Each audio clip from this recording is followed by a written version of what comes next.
Está começando o programa Bora Falar, com Juliana Lafron.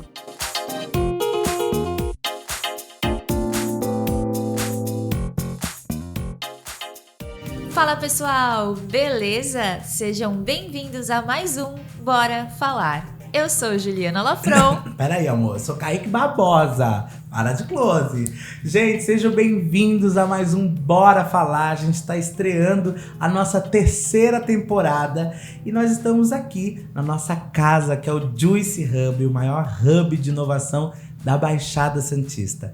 O Bora Falar é um programa feito com muito amor e dedicação pela nossa equipe, Beni Coquito Filho, Luan Matos e Jéssica Lafron. E aí você deve estar se perguntando, o que eu tô fazendo aqui nessa posição que é da nossa querida Juliana Lafron?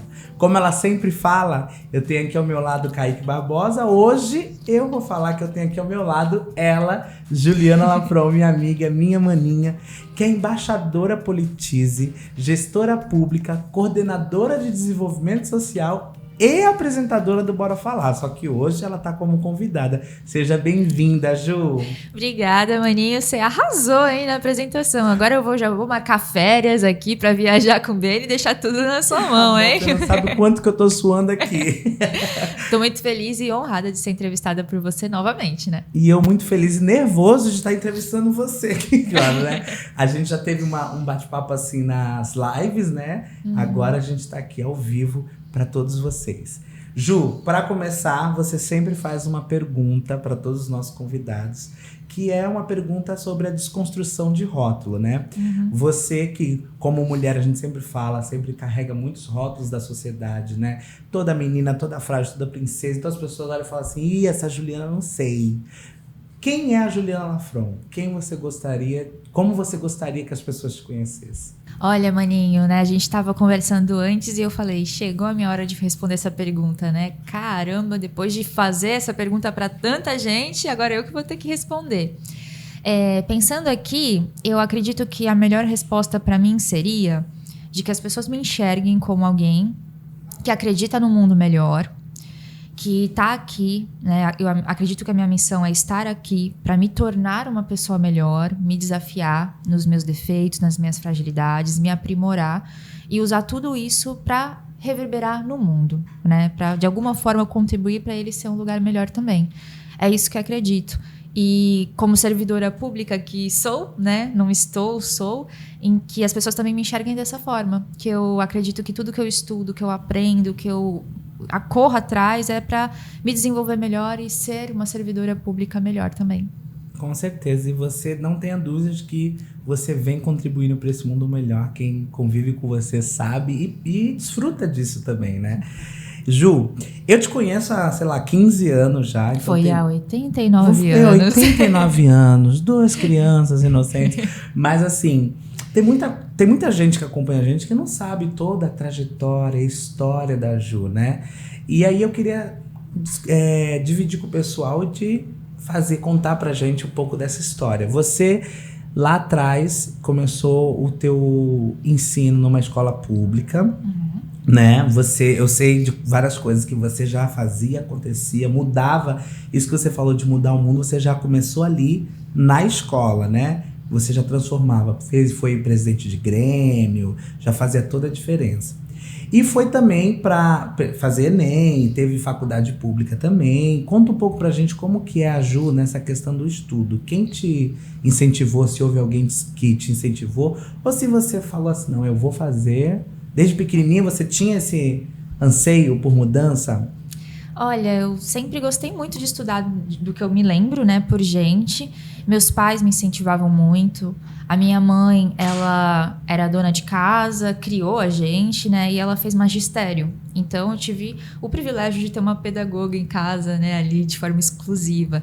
E ela pegava muito no pé, né. Eu lembro de eu sofrendo ali no caderno de caligrafia, tendo que fazer o incentivo à leitura, né? Como tudo isso foi muito importante, né? Da minha mãe pegar meus cadernos quando eu chegava em casa para ver o que eu tinha feito na escola, conversar comigo, quando eu tinha qualquer questão, ir na escola, participar da associação de pais, né? Sempre muito presente. E meu pai, por outro lado, chegava tarde do trabalho cansado e ia fazer os trabalhos da escola comigo, né? eu fui tendo até evoluções com meu pai. Eu lembro que uma primeira vez, assim, mais marcante, eu cheguei para ele e falei assim, pai, eu preciso fazer um trabalho da Feira de Ciências e tem que ter algum inseto. Trouxe isso para ele, né? Aí ele criou todo um negócio da gente fazer uma teia de aranha com material reciclado, construímos uma aranha com canudinho e tudo. Ficou incrível. Aí no segundo trabalho eu já cheguei assim, pai, então, outra feira de ciências. Dessa vez eu quero fazer um planetário.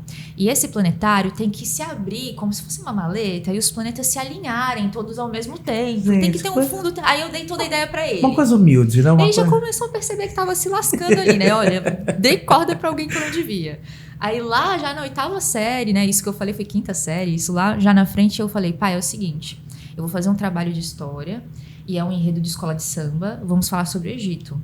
Eu compus a música, eu quero que a gente faça, você me ajuda a fazer uma maquete, aí tem que ter uma pirâmide, essa pirâmide vai se abrir, em determinado momento da música eu falo que a pirâmide se abre, ela tem que se abrir de alguma forma automática e dentro vai formar uma flor de lótus que não sei o que, tem que ter... Ele ficou olhando pra minha cara e ele lascou. Né? O que eu fui fazer da minha vida? E ele fez. Me ajudou a fazer. Caramba. Então, quem tem, né, o privilégio de ter isso, né? A gente sabe que meu pai não tá mais com a gente hoje. Tenho minha mãe, minha avó e minha irmã, sou muito grata por isso. Mas o tempo que eu tive com eles, 25 anos, foram válidos por uma eternidade, né? Então fez toda a diferença essa participação, né, Ju? Total. E aí depois a Ju, já maior, formada, foi querer prestar vestibular, faculdade. Como que foi isso? Eu tive professores também que me incentivaram muito. Eu estudei a vida inteira em escola pública. No ano do vestibular, eu tinha muita dúvida ainda do que fazer. Ficava a dúvida entre, assim, direito, letras, que eu gosto bastante também de idiomas, ciências sociais. E aí eu conheci o serviço social através de um cursinho comunitário pré-vestibular que eu fiz, que é o Educafro. Que se o pessoal não conhece, vale muito a pena procurar, conhecer, né? Aqui em Santos tem, no Guarujá acredito que ainda tenha, que foi o que eu fiz. E fez muita diferença para mim. E aí, conhecendo o serviço social, fui procurar sobre e descobri que aqui em Santos tem a Universidade Federal de São Paulo, que dentre os cursos de graduação oferta serviço social, né? Lá também tem nutrição, educação física, terapia ocupacional, cursos na área das ciências do mar. Então, ali tem uma gama da área da saúde e ciências do mar bem interessante.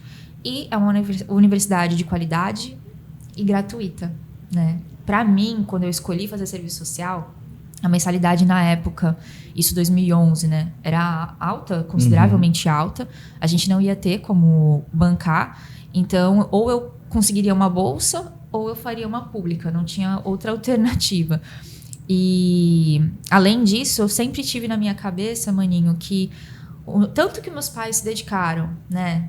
Em tudo isso que a gente falou e muito mais. E os meus professores das escolas públicas também, eu sentia que era meio uma obrigação eu passar numa universidade pública, como uma forma de agradecimento e de honrar também tudo que foi feito pelos meus professores, pela minha família, enfim. E aí estudei que nem uma louca nesse ano. Eu lembro que você colocava uns papéis no teu quarto, não tinha uma coisa assim? Colocava pra eu lembrar, pra eu olhar as frases de incentivo, né?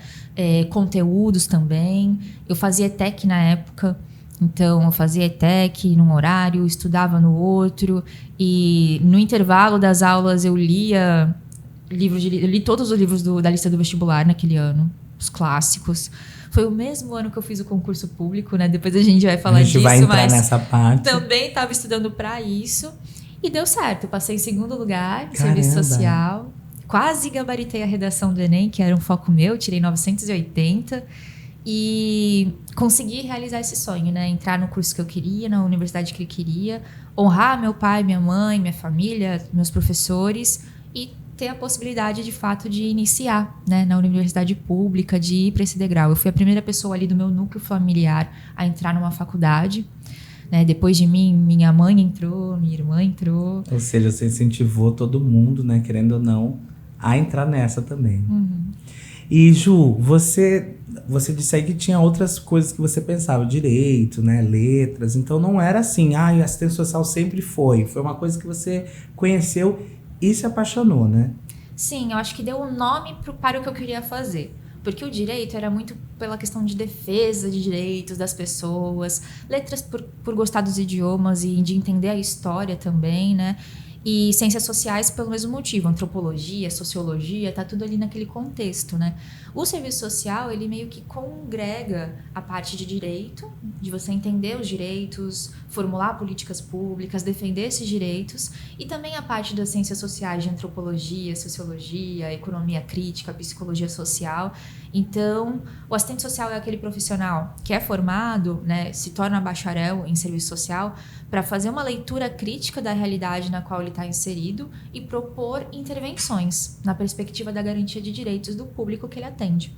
E aí era a somatória de estudar as áreas que eu gostava e também de sobreviver do que eu acredito, né? Desse horizonte ideológico, político que eu acredito. Porque, como você falou, né, Maninho? Eu sempre fui a doida do Grêmio Estudantil, sempre fui professora voluntária de cursinho também, sempre queria, de alguma forma, estar engajada ali. Então, foi uma maneira que eu encontrei de fazer da minha vida essa área e essa defesa que eu acredito.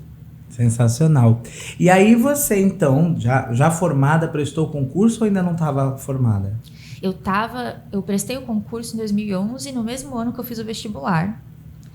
O concurso é para um cargo, né, de nível médio, que se chama operador social. Tá. Eu fiquei sabendo do concurso por conta da ETEC. Então, se eu não tivesse cursado a ETEC também, que é uma escola de ensino técnico gratuito, eu provavelmente não teria tido contato, ou enfim. E o cargo me encantou, porque o cargo, a descrição falava de defesa de direitos, de atendimento a famílias em vulnerabilidade. Então, eu acredito que eu até conheci a vaga do concurso antes do serviço social. Caramba! Eu acredito que foi nessa ordem mesmo, primeiro concurso. E aí já foi meio que me levando pro caminho, né? E aí estudei que nem uma louca para essa prova. Eu lia o ECA, principalmente o Estatuto da Criança e do Adolescente, Estatuto do Idoso, tudo isso caía na prova, né? Nos intervalos da aula. E eu lembro que, não sei se eu cheguei a falar isso em algum programa já do Bora, que eu fiz a prova na Unip aqui em Santos. E meu pai foi me levar de bicicleta. E eu tinha 18 anos. Cheguei lá, todo mundo com o dobro para mais da minha idade, né? A galera muito mais velha. Eu olhei assim e falei, cara, o que eu tô fazendo aqui? Tipo, não, pai, me leva pra casa. Acho que eu errei alguma coisa. Alguma coisa não tá certa. Aí ele olhou pra mim e falou assim, filha, eu já te disse que você pode ser o que você quiser, alcançar o que você quiser. Você vai entrar naquela sala e você vai passar nesse concurso. Não tenha medo de nada, não se importe com essas coisas. Provavelmente eu teria entrado naquela sala de qualquer maneira, né? Mas o meu pai deu um incentivo, parece que eu tô como ouvindo sempre. Ele falar. Era jeitinho dele de falar, né? Fora me chamar de magreza, né? Menina do pai, essas coisas. E aí eu entrei, fiz a prova e deu certo. Eu passei. Eu fui chamada, porque às vezes demora um pouco, né? Esse processo. Quanto tempo? Aí eu fui chamada 2 anos depois. Quando eu fui chamada, eu já estava no 2º ano da graduação. Eu fazia estágio pelo curso técnico, que é uma outra loucura. Eu fiz estágio pelo curso técnico em administração na ETEC e meu estágio caiu na Secretaria de Assistência Social do Guarujá. Caramba! Aí eu fiz 1 ano de estágio lá, saí, eu ia continuar para assumir o concurso. Então eu já estava na graduação na época. Então eu lembro que a gente estava até falando antes, quando você me contou, a gente foi tomar um milkshake na praça e aí você me contou. Agora eu acho que quando você me contou, você já tinha sido passado. Chamada. Não, você já estava para ser chamada. Alguma coisa assim, olha, eu vou começar. Eu nem lembrava mais desse concurso. Não, né? Então, você me falou... Você tinha feito e tinha esquecido? Porque 2 anos e eu não tinha... Foi meu primeiro concurso. Não, você falou assim, amor, ficou com Deus. Eu achava que era assim e não sabia, né? E não tinha ninguém perto que tivesse noção para me explicar. Eu lembro que eu estava na Marisa, em Vicente de Carvalho, descendo as escadas, de repente um número estranho me liga. E eu nunca atendo número estranho. Nem eu. Não me ligue de estranho. Então. Exatamente. Mandou uma mensagem no WhatsApp antes pra avisar, né, galera? Aí alguma coisa você atende. Eu atendi. Aí era um oficial administrativo da secretaria falando assim, então, Juliana, você passou no concurso público e tal, não sei o quê. Mas que concurso? Eu não lembrei. Ele pra operadora social, ele começou a falar, meu chão sumiu. Eu fiquei, como assim? Nem me situei, né? Do que eu tinha feito, de lembrar e tal. Foi um baita baque, né? De uma surpresa. Eu nem lembrava mais. E aí, com 18 aninhos, você prestou o concurso. E com 20 com 20 você assumiu. E aí, como que é essa transição, Ju? Porque você, pra quem não sabe, todo mundo acha que a Ju é nascida aqui em Santos, né? Você nasceu aqui ou lá no Guarujá? No Guarujá. Já nasceu lá, né? Mas ela é lá do Guarujá, tá, amor? E aí você vem pra Santos e aí começa uma nova fase na tua vida. Você ainda trabalhava aqui, mas morava lá, né? Você não veio já direto. Não. Você ficava nessa de catraia, de barca, de tudo. E aí você assumiu, então, o cargo público. E como foi esse desafio na vida da Ju? Foi um peso, porque eu sempre sinto muita responsabilidade das coisas que eu tô fazendo, né? De ir, e as palavras são fortes, né? Tomar posse como servidora pública. Chegar lá, eu já estava no 2º ano da faculdade, então na Secretaria de Assistência Social, foi muito forte. E eu tive a sorte de, na época, ter uma coordenadoria ali que tinha muita sensibilidade, que recebeu a gente, e ela levou a gente para fazer um tour pela cidade. Então, eu sempre amei Santos, né? Torço pro melhor time do mundo, sou apaixonada por essa cidade desde sempre, tinha o sonho de morar aqui, mas eu não conhecia, eu conhecia aquela coisa de quando a gente vem com a família passear, né? Que é o shopping, que é uma praça, o centro, tá. A praia. Então, naquele momento, eu fui levada para as palafitas, para o morro, né, para a região, entre aspas, periférica, para os cortiços, para conhecer pessoas em situação de rua. Então, foi uma outra Santos que muitas pessoas não conhecem, que eu conheci aos 20 anos de idade ali, né, e tendo a parte teórica já na cabeça, em reflexão. Então, abriu a minha perspectiva de mundo, meu horizonte. E essa coordenadora, ela falou que, né, confiou em mim para me colocar em um dos trabalhos mais complexos que tem, que é a equipe de abordagem social. Que é aquela equipe que é da proteção social especial, dentro da política de assistência. A gente já falou disso em outro programa com o Rodrigo Lack, né? Mas é a equipe que tem o primeiro contato, que vai na rua, encontrar as pessoas em situação de rua, que tenta criar vínculo de confiança, entender a história das pessoas e buscar construir novos caminhos junto com elas, né? Então, ali, naquela idade, eu já estava tendo contato com histórias incríveis, difíceis, com situações muito difíceis, né? Sendo exposta a diversas violações de direito de forma concreta e desafios de como construir outro caminho, outras perspectivas, né?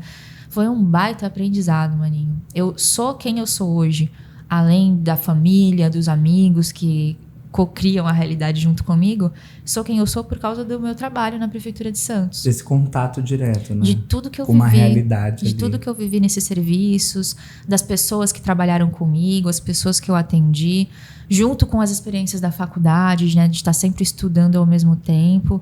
Até as experiências que a gente considera mais duras, mais difíceis, elas são importantíssimas pra gente, né? Então, eu não consigo nem imaginar quem eu seria se não fosse esses 2 acontecimentos importantes da minha vida, né? Que foram plantados lá em 2011, que foi o concurso público e a graduação também. Fantástico. Ô, Ju, eu imagino que você, quando assumiu e foi, né, pro front, né, contato direto com as pessoas em situação de rua, vendo aquelas pessoas em situação de vulnerabilidade, tem que ter um psicológico muito forte, né? E também, eu acho que você vai me dizer melhor, você deve ter enfrentado um desafio de 2 lados. Primeiro, com as pessoas em situação de rua, de você estar ali em contato com elas olharem para você e falar, pelo amor de Deus, porque deve ter muita gente que lá vem mais uma, não sei. E também o outro lado do cargo público, porque você é nova, chegando, cheia de vontade, já devia ter uma galera ali de anos. E aí você, de repente, vou mudar, eu vou acontecer, eu vou criar o pessoal. Ih, minha filha... Não é assim, vai bola, vai pra baixo. Baixa a tua bola que você tá chegando agora.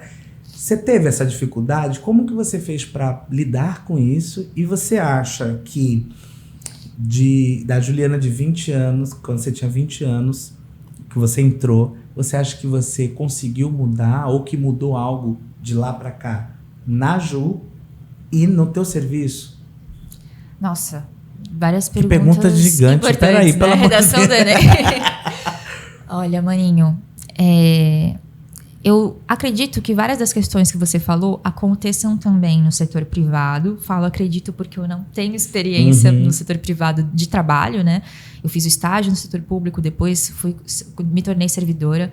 Mas eu lembro que quando eu entrei nesse meu primeiro trabalho de fato, né? Porque antes foi estágio, eu comecei a analisar o local, as situações, me ambientar e fui identificando vários perfis de pessoas. Essas pessoas que estão há muito tempo no local e se desgastam, desacreditam, ou que, enfim, ou aquelas que continuam acreditando e se empenhando. Eu fui meio que olhando as situações e aquilo que eu falei da desconstrução de rótulo, para mim é muito claro, né? Que eu tô aqui com esse compromisso de me tornar uma pessoa melhor e de tornar o mundo à minha volta como eu puder um lugar melhor para quem tá junto comigo, para, enfim, quem eu conseguir impactar. Então, eu não conseguia me imaginar de outra maneira que não fosse tentando. Por mais que as situações fossem difíceis, fossem complexas, que eu fosse tentar, né? Então, vou te dizer que foi fácil? Não foi e não é. Muitas vezes eu pensei em sair da prefeitura, né? Que loucura, sair de um cargo público. Que isso. Eu cheguei a pensar. Porque você vê pessoas nascerem, mas você vê pessoas morrerem, né? A primeira vez que eu entrei num cemitério para enterrar alguém foi para enterrar uma pessoa em situação de rua que a gente atendia. A gente acompanhou até o enterro e só tinha equipe ali para estar com ele. Primeira vez que eu entrei numa UTI.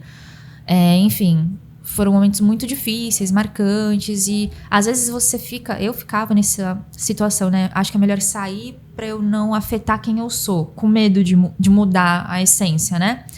Mas quando eu pensava nisso, eu pensava que se eu fizesse isso, eu poderia viria outra pessoa no meu lugar que talvez agisse ou pensasse de outra forma.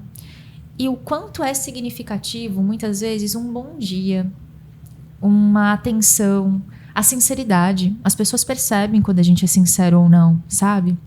Então, tem várias situações que eu tive feedbacks, retornos das pessoas que eu atendia e tal, extremamente significativos e por essas situações a gente sabe que vale a pena, né? Acredito que, como na maioria das situações, rede de apoio é muito importante. Além da crença, né? Da gente ter a tranquilidade, a confiança de deitar a cabeça no travesseiro e saber que a gente confia no que a gente está fazendo. Por mais que uma pessoa ou outra aponte o dedo, julgue, distorça, você sabe e tem fé no que faz, né? Mas vou citar aqui o nome de algumas pessoas, provavelmente eu vou esquecer outras, mas naquela época, principalmente, das minhas professoras, a professora Silvia Tagé, que era minha supervisora de estágio, e a professora Sônia, que foi minha orientadora no mestrado, na graduação. Elas ouviam muito as minhas lamúrias do trabalho, das situações. A Paulina, que era minha dupla da equipe de abordagem, a gente trabalhou 5 anos juntas. Maravilhosa, um beijo, Paulina. Maravilhosa. Enfim, sem pessoas como essas, eu com certeza não teria encarado da mesma forma. Então é difícil, é muito duro, mas eu acho que é isso, né? A gente ter ao nosso redor pessoas que nos fortalecem, que nos apontam as nossas falhas de forma construtiva pra gente se aprimorar. E ter muita fé que a gente tá fazendo, a gente tá caminhando no percurso correto. E se a gente tiver dúvida, a gente se revê. Eu acho que isso é o mais importante. Mas tem história para 100 programas de coisas que a gente já vivi, que já passei nesse sentido do que você perguntou. Ô Ju, e aí você foi desenvolvendo projetos e participando de muitos projetos, né? Lá como é o nome do cargo? Eu já esqueci. Eu sou operadora social, né? Concursada. Aí entrei na equipe de abordagem.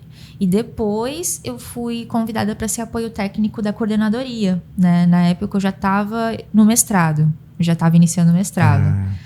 Aí que começaram projetos e outros tipos de iniciativa. Mais lá pra frente. Isso. E aí eu lembro de você, eu lembro da Ju, loira. Você entrou loira na prefeitura. Foi.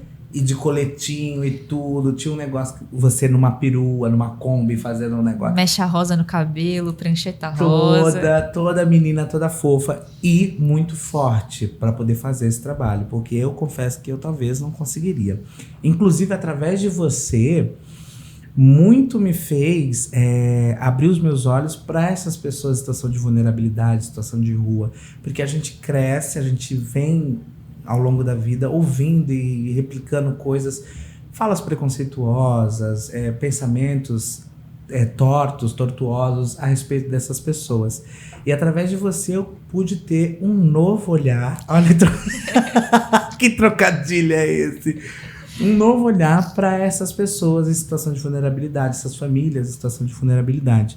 E aí, através de mim, eu fui também passando para outras pessoas. Então, assim, você já é um vetor de mudança na vida de muitas pessoas, porque através de você a gente conseguiu ter realmente esse novo olhar para essa situação.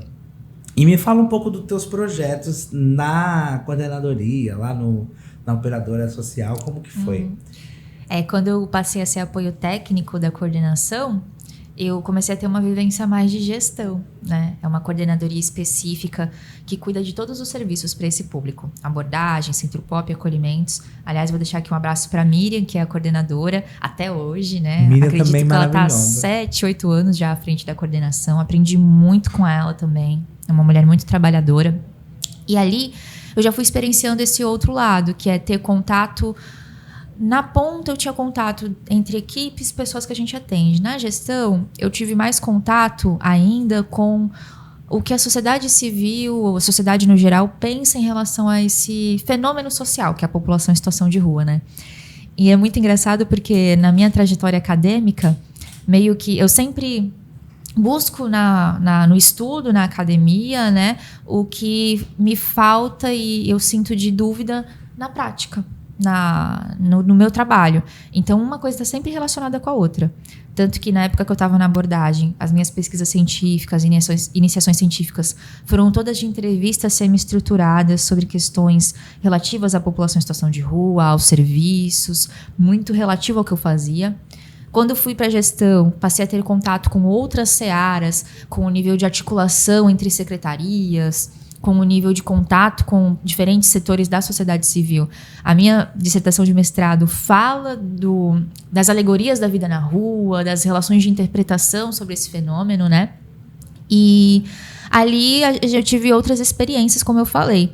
Depois, em 2018, né, teve uma alteração na secretaria, ela passou a ser Secretaria de Desenvolvimento Social, e pouco tempo depois foi instituído um decreto municipal institucionalizando o Programa Novo Olhar, criando o Programa Novo Olhar no município, né? Esse programa tem, né, justamente o foco de fortalecer as articulações entre o poder público e a sociedade civil em relação a esse assunto e entre as secretarias da administração municipal. Então, tudo que era nessa seara de articulação sobre o assunto e extrapolava a execução dos serviços, para não sobrecarregá-los com demandas que são além da execução, né, da prerrogativa dos serviços, era transformado em projetos dentro do Novo Olhar. Aí vem o censo da população em situação de rua, que foi realizado em 2018. Fantástico. Foi uma pesquisa muito interessante. Ali vem projetos de sensibilização, de palestras, de rodas de conversa, de mobilização, vídeos institucionais, site, folheteria, ações de inverno, de proteção à vida dessa população nesse período mais vulnerável. Tudo isso dentro do Novo Olhar. Tudo isso dentro desse contexto. Então, foi ali também alguns anos que eu fiquei, né, como gestora do programa, de muita oportunidade de aprendizado. E eu nunca fugi ao diálogo, né, tanto em relação a esse assunto que é crítico, quanto a outros. Eu acredito muito no diálogo. E tinha até pessoas que falavam assim, nossa, mas você vai fazer palestra para a polícia militar? A polícia militar é higienista, a polícia é isso, é aquilo. Eu falava, gente, eu tenho que fazer. Porque ali tem trabalhadores, ali tem seres humanos, pessoas que pensam de jeito XYZ. Então, a gente tem que refletir. Se a gente não promover o debate, a coisa não muda, né? Então, nossa, Marinho, eu nem sei com quantas pessoas eu falei sobre o assunto nesse período. Polícia, munícipes, pessoas em situação de rua, guardas municipais, trabalhadores da saúde, da assistência, sociedade de melhoramentos. Eu ia em condomínio, eu e a Miriam, às vezes sábado, domingo, à noite, a gente estava fazendo palestra, a pessoa só podia à noite no sábado. Vamos lá, né? Não tem hora para falar do que precisa ser falado. Então, com certeza foi uma experiência aí de, como eu falei, anos, de vários projetos que me marcaram muito. Eu sou muito feliz, de alguma forma, entender que contribuí nesse sentido, junto com várias pessoas, né? Foram projetos construídos às várias mãos e que trouxeram aí um impacto importante na cidade, né? Com certeza. E você falou aí do Centro Pop, eu lembrei que uma vez você... Ela já tá indo. Você escreveu um texto de teatro chamado As Aparências Enganam. Exatamente. E você me convidou pra gente apresentar esse espetáculo, essa peça no Centro Pop, foi isso? Foi. Era o Centro Pop ali, né? Foi, eu tava olhando isso esses dias, maninho, porque saiu no DO, no Diário Oficial da época, né? Eu falei, nossa, como eu sou metida. Eu tava há um mês na prefeitura. Isso fazia um mês? Fazia um mês que eu ia falar, nossa, ela já tava, amor, já tinha feito o censo, ela já tava no Vou Olhar. Tu tinha um mês? Tinha um mês que eu tava na prefeitura. Eu entrei em agosto, 9 de agosto. Foi em setembro essa matéria, 16 de setembro, alguma coisa assim. Aí já tava lá a peça, o Rafa fez com a gente também. Fez. Até hoje, a gente não comentou, né? Mas o meu apelido era Dona Barbie com eles. Eu ia falar, eu tava tentando lembrar se era Bárbara ou se era boneca. Que era loira, toda de coisinha rosa, né? E aí o respeito é o Dona Barbie. Dona Barbie, né? Então até hoje tem gente que para na rua, ô Dona Barbie! Aí quando grita eu já sei. É pessoa em situação de rua e das antigas. Nossa, aquele dia que você fez a apresentação, não, e tinha um menino do corintiano, e tinha um menino não sei o que, muito legal. Eu me identifiquei, até hoje eles lembram, eu fico impressionada. Eu lembro muito dessa apresentação e assim, eu lembro como foi impactante, né? A gente fazer, como você falou, para eles, mas muito mais para nós. Faz mais bem para nós do que necessariamente para eles, porque a gente tá ali realizando um trabalho social e levando alegria, levando algo diferente que muitos deles ali não têm acesso, nunca tiveram, né, Ju? E, caraca, eu tô passado, como você era metida ali um mês. Eu tava pensando, por isso que eu deixei pra falar agora. Porque eu falei assim, isso aí foi depois de Vou Olhar, né? Isso aí foi... Eu tinha um mês, você já tava... É claro que eu nem sabia que ia sair, né? Eu cheguei todo humildemente pra chefia do serviço e falei, olha, eu tenho um grupo de teatro, que na época eu dava aula de teatro, né? Escrevi uma peça e eu queria trazer aqui, o tema é preconceito e tal. Ela topou, aí ela chamou o Diário Oficial pra dar visibilidade pras ações, né? Isso é importante. Então, eu fui entrevistada pela primeira vez ali, que saiu. Eu tenho a matéria até hoje. E eu lembro que teve uma operadora social que entrou depois, a Rosana Dias, aí fica um beijo pra Rô. Ela entrou acho que umas 2 semanas depois de mim na equipe. Eu lembro que ela tava conhecendo o serviço, de repente ela me viu, ela correu e me deu um puta abraço. Eu não conhecia ela, fiquei assim... Quem é essa pessoa? Ela, ai, você é a Juliana, eu tava na secretaria e vi o Diário Oficial, vi a matéria, olha, nossa, eu tô tão bacana. feliz de saber que eu vou trabalhar com você, porque trazer teatro, coisas diferentes. Então eu vi que ali já empolgou ela pra vir e ela fez coisas, né, incríveis também no trabalho, faz até hoje, é chefia de um serviço, então... É uma forma, né, de ir contagiando. Com certeza. E aí a gente já vê como isso é intrínseco em você, né, Ju? Como já faz parte de você. Porque com um mês você chegando, já vou trazer um teatro e revolucionar. É incrível. Olha, agora a gente já pode ir pro Não Vire as Costas? Bora. Pode? Então agora, Kaique Barbosa, traz a notícia do Não Vire as Costas. Pra outra câmera. Dando trabalho pra equipe aqui. Não, só que não tanquei essa. Não tancou. Troca de câmera, amor. Porque é outra pessoa. Você não tá entendendo. E aí eu vou falar o Não Vire as Costas de hoje, que é sensacional, porque aí já dá gancho pra gente entrar nessa nova fase do teu trabalho. Olha, né? Que maravilhosa condução do apresentador. E uma condução, né? Amor. Um roteiro, todo um roteiro, toda uma preparação. Bom, Não Vire as Costas de hoje traz uma manchete que diz assim: Wellington Dias vai para o Ministério do Desenvolvimento Social, confirma o presidente Lula. A fonte, né, a manchete é do piauihoje.com e o trecho diz assim: o senador eleito do Piauí, Wellington Dias, foi anunciado nesta quinta-feira 22 pelo então presidente Lula como próximo ministro do Desenvolvimento Social. A pasta é uma das mais disputadas no novo governo e será responsável, entre outros programas, pelo Bolsa Família. E aí eu vou já perguntar para a Ju, porque agora ela está numa nova fase, né? Passou por toda essa trajetória que a gente falou. Agora você faz parte da CODESA, Coordenadoria de Desenvolvimento Social. Uhum. E aí eu queria te perguntar, antes da gente entrar na... Como que a Ju foi parar aí, como que está sendo? O quão importante, Ju, é essa matéria e essa pasta para a sociedade, para funcionários como você que exerce esse papel? O quão importante é isso? Porque aqui diz que era uma das mais disputadas. Por quê? Por que é tão importante o desenvolvimento social? Olha, a gente vem de um período considerável aí de desconstrução de muitas conquistas históricas que foram consolidadas a duras penas, né, com muita luta. de retração em garantias de direitos, em financiamento público, né, em financiamento dos serviços públicos, da estrutura, desmonte de política pública no geral. Um período muito difícil, né? Acredito que um dos aspectos que estava em disputa ano passado era a perspectiva ideológica em relação à compreensão do papel do Estado, né? De maior ou menor intervenção. Por mais que tenha muita confusão ali, a gente teria que se aprofundar muito, acho que um dos aspectos era esse.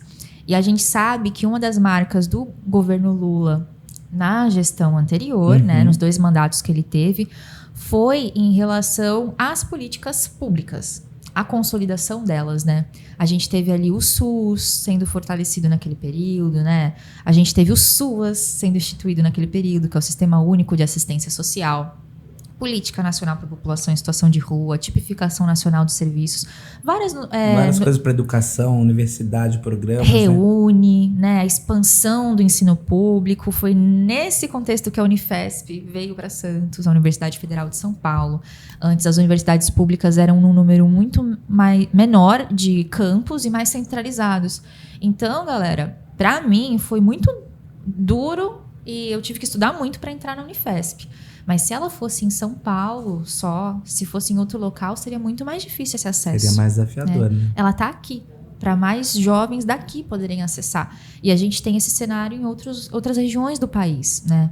Então, foram várias conquistas no âmbito das políticas públicas, da seguridade social, da educação, que foram consolidadas naquele período.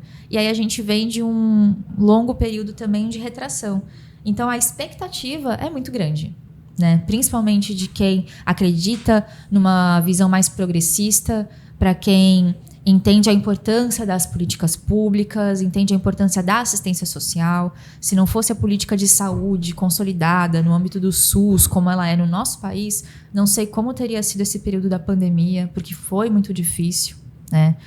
A gente viu pessoas morrerem por negligência. Não há outra palavra para dizer que não seja negligência, por não ter acesso aos medicamentos, à estrutura que precisavam. Sim. Mas se não houvesse o Sistema Único de Saúde, isso seria muito mais, né, agravado, muito mais aprofundado. E se não fosse o Sistema Único de Assistência Social, os serviços que existem, também a vulnerabilidade social, a desigualdade social estaria muito mais aprofundada do que está. E ela foi nesse período da pandemia. Então, também considerando o contexto da Covid-19, a expectativa é altíssima. Espero que a gente retome, eu ia falar avanços, né? Mas que a gente retome conquistas, né? Na verdade. Sei que a gente não pode ter uma expectativa extremamente elevada, porque não é simples, gestão pública é complexa, tem várias correlações de força ali em jogo, mas a gente tem que ter uma expectativa, um horizonte bom, né? Tendo ali a premissa do retorno das conferências, do fortalecimento dos conselhos, da participação social, já é um grande caminho, né? A gente diminuindo pelo menos esse discurso tão atroz que foi feito com o servidor público, né? As tentativas de desmanche do serviço público, porque, gente, o que traz, entre aspas, eu vou dizer assim, pureza, vou usar esse termo, a pureza para o serviço público, da gente ter ali uma continuidade, da gente ter ali uma fidelidade ao que o serviço público precisa ser, é muito atrelado ao fato dos servidores serem concursados, deles terem a estabilidade. Porque se isso não existe, as pessoas ficam reféns pelo emprego, pelo trabalho, de conjunturas políticas, de forma muito mais forte. Então, o servidor público sabe que hoje o chefe é aquela pessoa, amanhã é outra, mas ele continua ali. Então, ele trabalha por uma vida, por um projeto, não por um período fragmentado que tem início, meio e fim.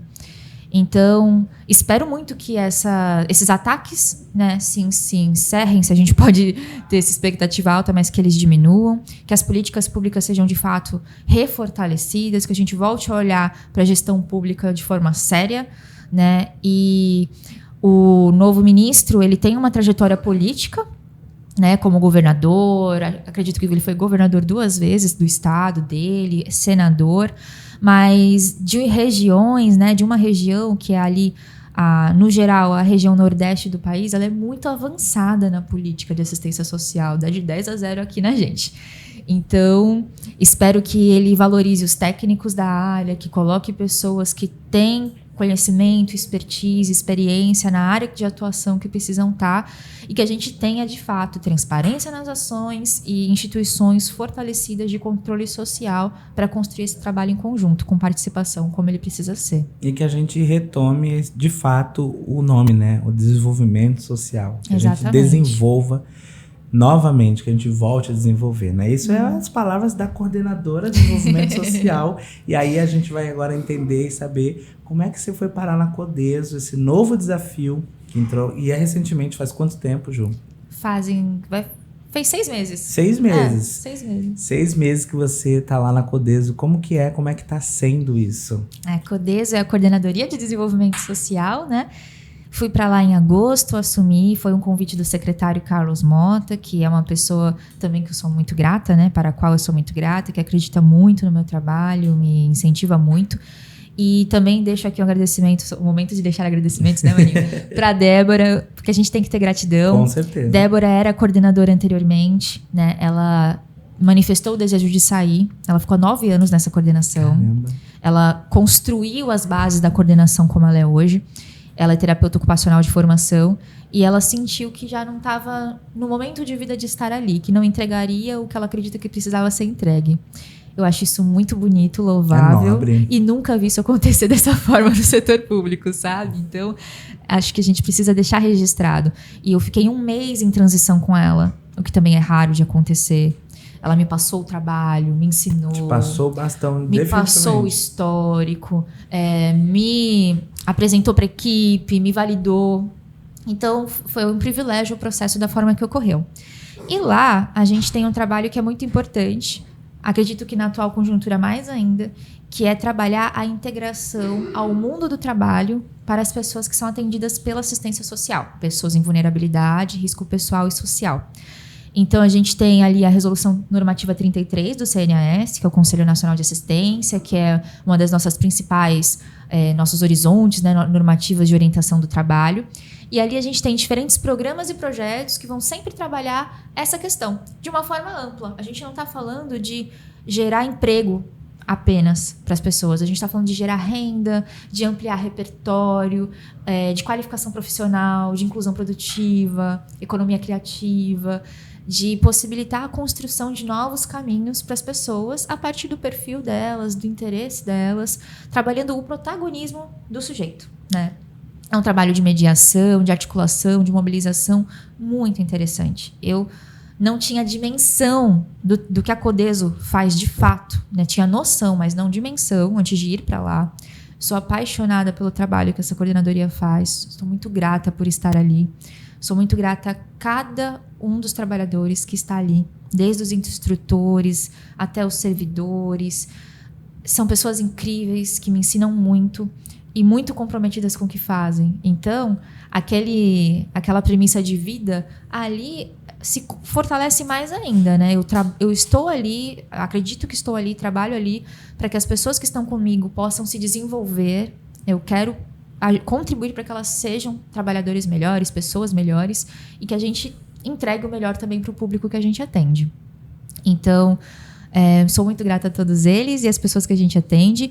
Lá a gente tem 3 vilas criativas da cidade, Vila Criativa Mercado e as 2 vilas criativas da Beleza, que ofertam cursos e oficinas de qualificação profissional e de inclusão produtiva.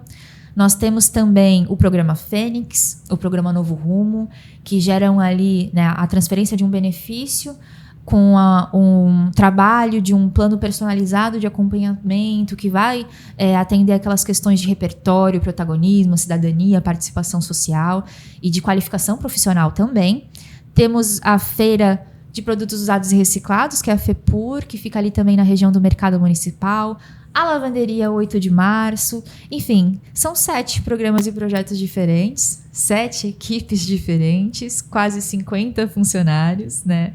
Sair de um programa para essa dimensão de ser chefe de mim mesma, entre aspas, né? De não ser chefe de ninguém, para ser líder, que eu tento ser, de toda essa galera. Então foi um baita salto quantiqualia aí. E é um desafio, Maninho. Eu imagino. É um baita desafio. Liderar toda essa galera e tá de olho em tudo, acompanhando tudo, e com vários programas, vários projetos. E você falou aí, Ju, e tem uma pergunta aqui que eu acho que eu não vou nem fazer. Você largaria essa área? Você tá aqui se declarando para esse então, serviço. Eu vou largar amanhã. Você tá aí se declarando, dá para ver o quanto você é apaixonado, o quanto você ama o que você faz. Isso eu acho que faz toda a diferença. Quando a gente faz com amor, quando a gente coloca amor, aí fica muito mais. Olha, eu filosofando. Ju, você falou de Vila Criativa, você falou de várias questões aí. Você é uma pessoa muito criativa, né? Você, como eu falei, já escreveu textos de teatro, você já filmou webséries, inclusive comigo. Rafa também, beijo. Já fui preparadora de elenco do Kaique na websérie. Toda criativa, toda da arte. E talvez é uma questão da sua vida que muita gente não sabe, né? Que você também é da arte. Você também é atriz. Eu sou de humanas total. Você é amor, você é total de humanas. E como que tá essa questão da arte na sua vida hoje? Ainda tem espaço? Tá aí, é uma chama que ainda arde? Como é que tá? Ai, maninho, eu sinto muita saudade de estar no palco, né? Esse privilégio que o ator tem de vivenciar vidas que ele não vivenciaria é incrível. Eu aprendi muita coisa dessa forma, né? Só que eu me considero meio que aposentada do teatro, porque não tem tempo, né, no momento, para viver essa área da minha vida, né? Mas acredito que, de alguma forma, eu supro essa demanda, principalmente aqui no Bora Falar, né? Porque a gente não está atuando, interpretando, mas a gente usa várias técnicas, né, de expressão, sim. de trabalhar a comunicação, porque o teatro ele tem essa premissa de passar uma informação, de tocar as pessoas, de propiciar reflexão, aprendizado, de diferentes facetas da vida, né? O teatro é muito transformador, ele é uma ferramenta de transformação social, eu acredito nisso. E a gente aqui está trabalhando informação que a gente acredita que é de interesse público. Então, acho que hoje o Bora Falar tem muito esse significado para mim. Fora isso, em casa, volta e meia eu interpreto sozinha, eu falo sozinha em francês, crio umas cenas na minha cabeça, coitado do Benny, que tem que me aguentar, monto música sozinha, né? A gente fazia os nossos musicais, né, maninho? Lembra? Tem isso na veia. Então é dessa forma. Ô, Ju, e você usa alguma coisa do teatro no teu trabalho hoje? Olha, hoje, diretamente, acho que inconscientemente, talvez, porque o teatro, ele traz, aliás, é maravilhoso para crianças fazerem, né, para as jovens fazerem, por conta de vários motivos. Eu sou extremamente tímida. Eu sou muito tímida, muito reservada. Pior que é mesmo, gente. Sou demais, até hoje. Mas eu falo em público, dou palestra, não tô nem aí. Tem que fazer, a gente tem que fazer, né? A gente acredita no que tá fazendo, é isso aí. E acredito que é muito devido ao teatro, ao que eu vivi no teatro. Disciplina, né? Você saber se preparar para uma fala, dar entonação nas palavras. Então, acredito que tudo isso, de forma que seja inconsciente ou subjetiva, faz diferença, sim. Com certeza. E você acha, como atriz, que a gente aqui, regionalmente falando, na nossa região, a gente enfrenta tem algum empecilho, tem mais dificuldade para nossa região nessa questão? Sem dúvida, né? A gente no país tem uma desvalorização da arte muito grande, infelizmente, né? Na região, olha, até vou pesquisar esses dados depois, né? Mas eu me questiono, quantas cidades têm teatro? Né? Tem um teatro ali de qualidade, fortalecido, aberto para os artistas, né? Tem locais de ensaio, escola pública de teatro, incentivam de fato isso. Tem projetos de geração de trabalho e renda a partir da arte, porque a arte movimenta a economia, né? Muitas pessoas não olham com esse olhar. Então, eu acredito que é muito deficitário isso, tanto que muitas pessoas desistem desse sonho, acreditando que tem que ir para São Paulo, tem que ir para o Rio, né, para tentar, de fato, viver da arte.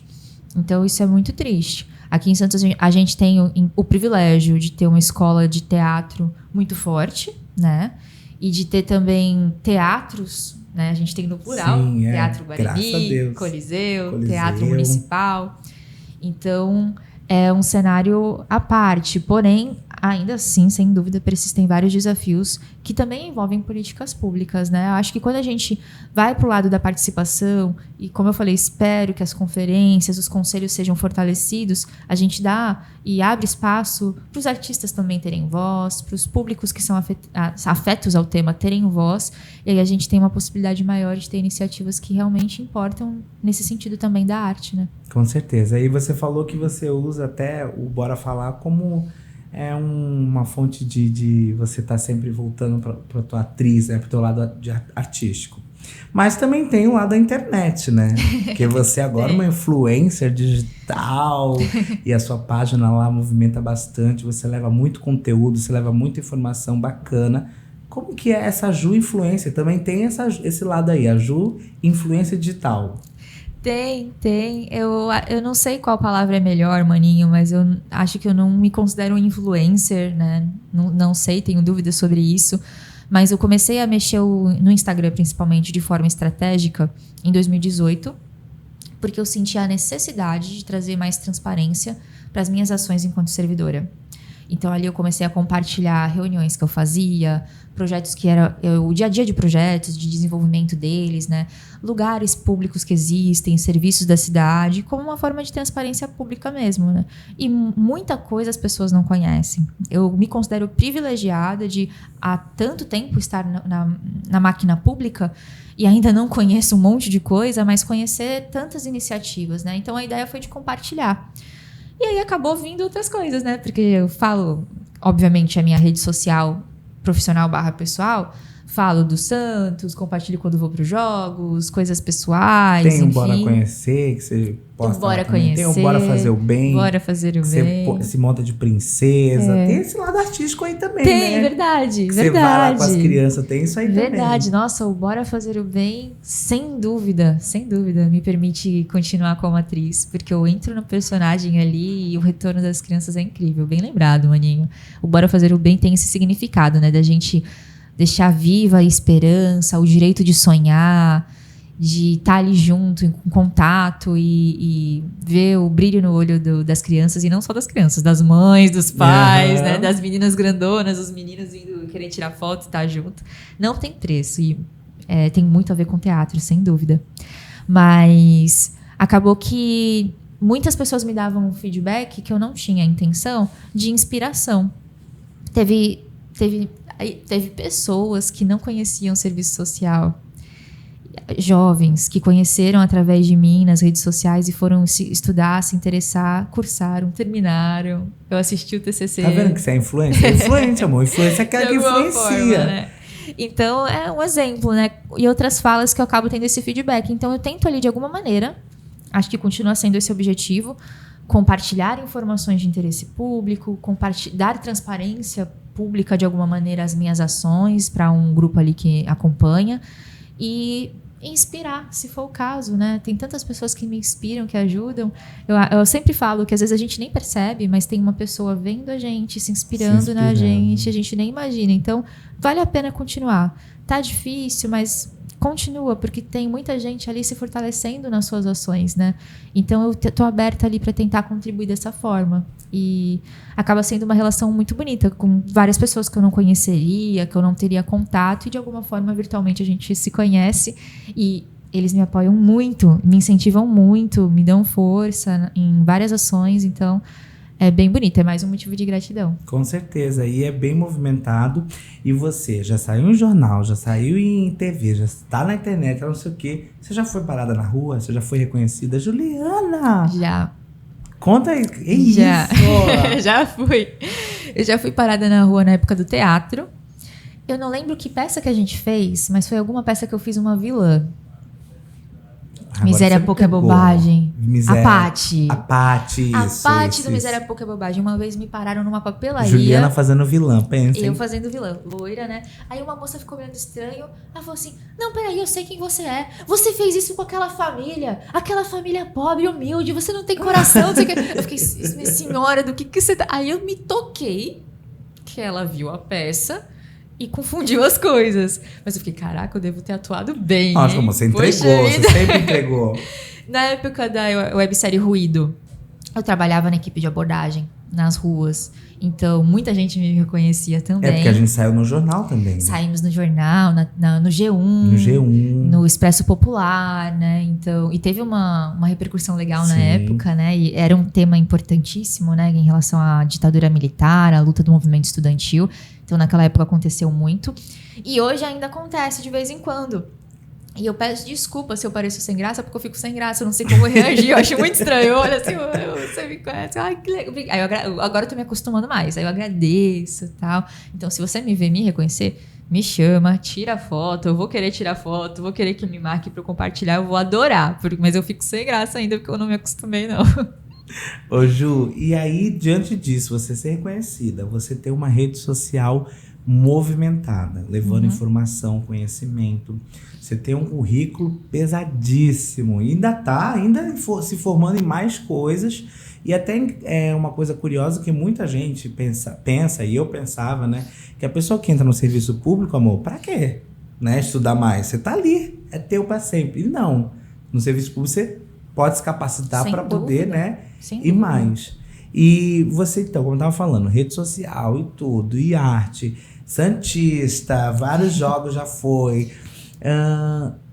Ninguém nunca te perguntou sobre cargo público? Do tipo, e aí, Ju? Cargo público você já tem, né? Já. Mas do tipo assim, e aí, Ju? Vamos vir pra uma política? Vamos vir pra uma coisa? Eu já vi nas tuas redes sociais uma galera comentando alguma coisa assim. Eu mesmo já comentei, já falei. Mas nunca vê assim uma coisa? Que você pensa? Qual a tua relação com a política? E nessa questão de se candidatar, porque você é embaixadora Politize, que tem um trabalho incrível, Politize, né? A gente vai falar um pouquinho disso. Mas e aí, como é que é? Vem, não vem? Você pensa nisso? É uma ideia que tá aí rondando a cabeça? Como que é? Teremos uma Ju política aí? Olha, Maninho, as 3 coisas já me falaram. 3 não, acho que 2 tu me falou, eu lembrei uma de cabeça. Ao longo desses anos, de 2018 pra cá, né? Já perguntaram se eu não seria... Perguntaram não, na verdade, né? Os meus seguidores são, assim, tão otimistas que eles falaram assim, você vai ser prefeita dessa cidade. Olha só. Eu acredito. Você vai ser vereadora de Santos. Você vai ser presidente do Santos Futebol Clube. Aí eu falo, presidente, eu ficava feliz, assim, nossa, presidente do Santos, já pensou? Eu sou sócia há sei lá quantos anos já, mais de 10 anos. Eu fiquei sócia com... Você é sócia torcedora daquela? Sócia desde 2010. Caramba. 2010, 13 anos. E aí eu ficava... Primeiro eu não entendia bem, ficava meio desconcertada, mas aí eu comecei a encarar essas manifestações como uma manifestação, né, mesmo, como uma amostra de confiança, né, de pessoas que me acompanham por ali, vêm no dia a dia, vêm uma constância de dedicação, entenderem que seria um próximo passo interessante, né. Eu acho isso muito bonito, porque a gente ainda tem a política no país sendo considerada algo muito sujo, desonesto, que quando a pessoa dá esse passo é porque ela tem algum interesse escuso, né? Então, parando para pensar, ter esse retorno de várias pessoas, entendo pela cultura e comunidade, né, o que a gente prega ali na vida e nas redes sociais, que é uma forma de pessoas olharem e dizerem assim, não, a gente acredita na política, a gente acredita que precisam ter pessoas comprometidas ali naquele meio, né? Então, eu encaro hoje dessa maneira. Agradeço, né, as pessoas que manifestam dessa forma, essa intenção, né?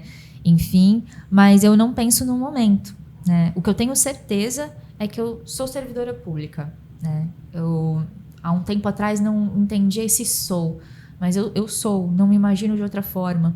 Seja em um serviço, um projeto, na gestão, eu estou aqui para isso. E entendo que a política, ela é fundamental, né? Você falou da Politize, a gente precisa fortalecer ações de educação política. E é o trabalho que a Politize faz, né? Exatamente. A Politize acredita que a gente precisa levar a educação política para todas as pessoas em qualquer lugar.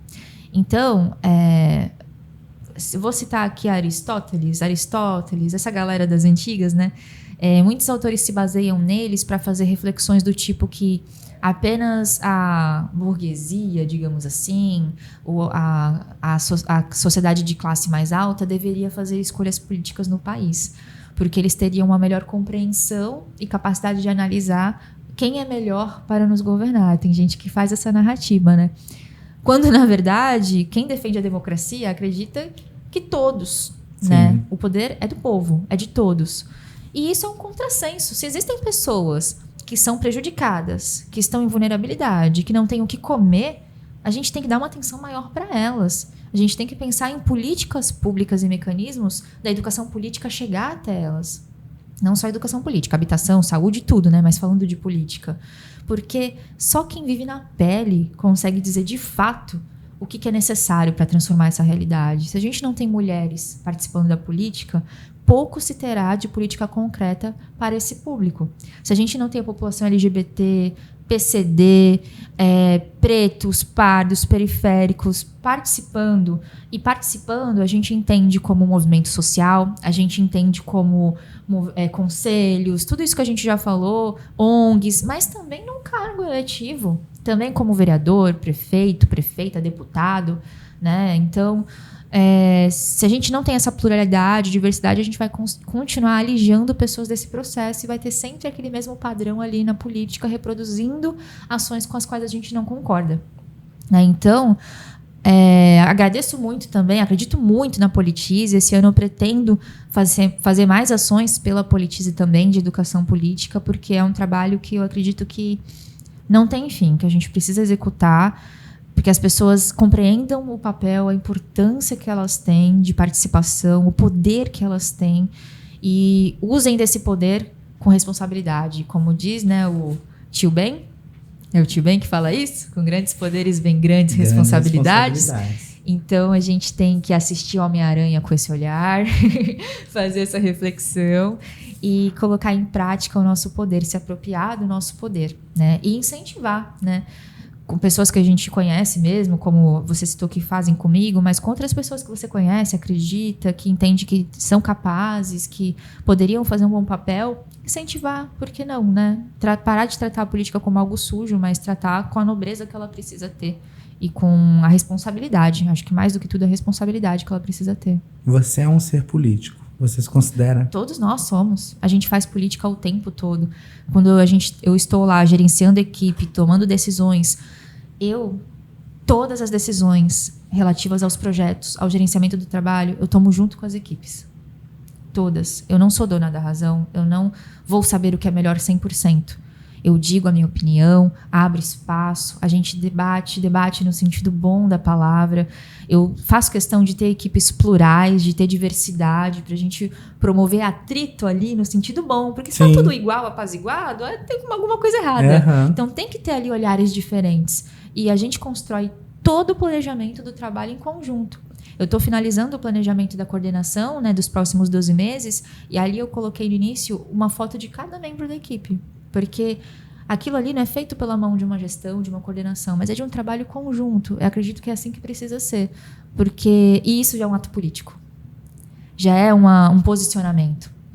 E quando a gente também não se posiciona, a gente está se posicionando. A gente se omite, a gente também está tomando uma posição. Então, política, maninho, desde casa... Quando eu falo assim, Beni, você que vai lavar a louça, eu não quero lavar a louça não. E a gente negocia, até no trabalho, quando a gente negocia, estabelece procedimentos, processos, metodologias, com os nossos amigos, pessoas que a gente conhece, a gente sempre está fazendo política de alguma forma. Aí são maneiras diferentes de enxergar a política, fazer política. A política partidária é uma dentro de partidos políticos. Você não precisa se candidatar, mas pode fazer um trabalho político muito forte nos movimentos sociais.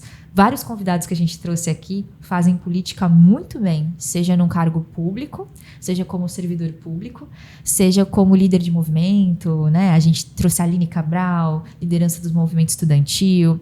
A gente trouxe aqui o Murilo Neto, que fez um trabalho incrível, faz um trabalho de comunicação maravilhoso, que também é uma forma de fazer política, de dar transparência às ações.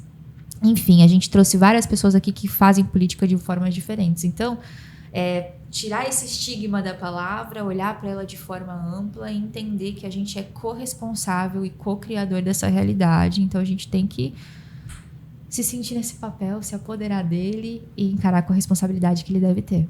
Tá vendo? Eu conheço a Ju há tantos anos, eu converso com ela de várias coisas, mas eu tô sempre aqui aprendendo, sempre ouvindo e admirando e me inspirando, né? Só que eu acabei de receber aqui no ponto que a gente tá chegando ao fim do programa. Mas, como eu falei, eu conheço a Ju, mas aqui parece que o papo voa, que tão gostoso estar conversando, que a gente tinha tanta coisa pra conversar. Ainda mais a gente, né? Ainda mais a Se deixar gente. eu e tu, já era. Mas a gente conheceu várias facetas da dona Juliana Lafron e a gente tá indo agora pro bate-bola. Você não vai escapar do bate-bola. Ju, vamos então pro nosso querido bate-bola, pro encerramento já do nosso programa, que eu quero saber de você. Vamos lá. Agora é a vingança de Agora todos, de todos os os convidados. Ju, o que é arte pra você? A arte é inspiração de vida. Assistência social. É compromisso. Missão. Missão é empatia, solidariedade, ser melhor e construir um mundo melhor.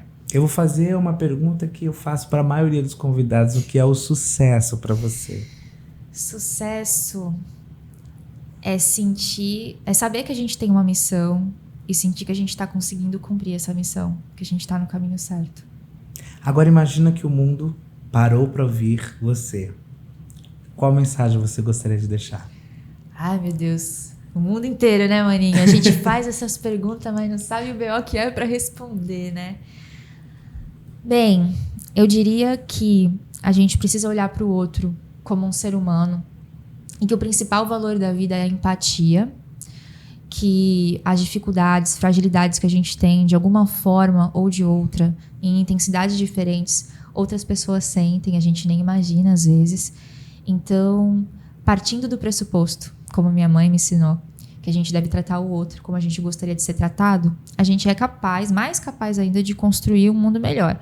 E parece falácia essa questão de construção de um mundo melhor, muita utopia, porém, na medida que, como eu falei, a gente trabalha para ser uma pessoa melhor, a gente já vai impactando o lugar que está à nossa volta, onde a gente vive, e essas mudanças são muito significativas. É como uma pedrinha que a gente joga na água. Ela vai formando ondinhas e reverberando e chega em lugares que a gente não tem nem ideia que ela pode chegar, não tem dimensão. Então, siga no caminho que você está, que você acredita que precisa estar, trabalhe para superar os obstáculos, construa relações de confiança, porque é isso que a gente leva para a vida. Deixe sua marca no mundo e permita que o mundo deixe uma marca em você também. Uau, senhoras e senhores, Juliana Lafron. Ei! Ju, obrigado por essa oportunidade de estar aqui te entrevistando e aprendendo com você mais uma vez. Eu que agradeço e me coloco na posição de aprendiz. Eu tinha que falar. Tinha que falar, né? Gente, é isso. A gente tá encerrando mais um Bora Falar. Delicioso que foi esse papo. Quero agradecer a toda a equipe do Bora, Beni, Luan, Jéssica, fazendo esse programa delicioso pra você. Agradecer a Ju mais uma vez. Agradecer ao Juicy Hub, que é a nossa casa, o maior hub de inovação da Baixada Santista. E, claro, a você que acompanha a gente aí com tanta dedicação, com tanto carinho e amor. Bom, é isso, né? Então, um beijo. Até o próximo programa. Bora falar?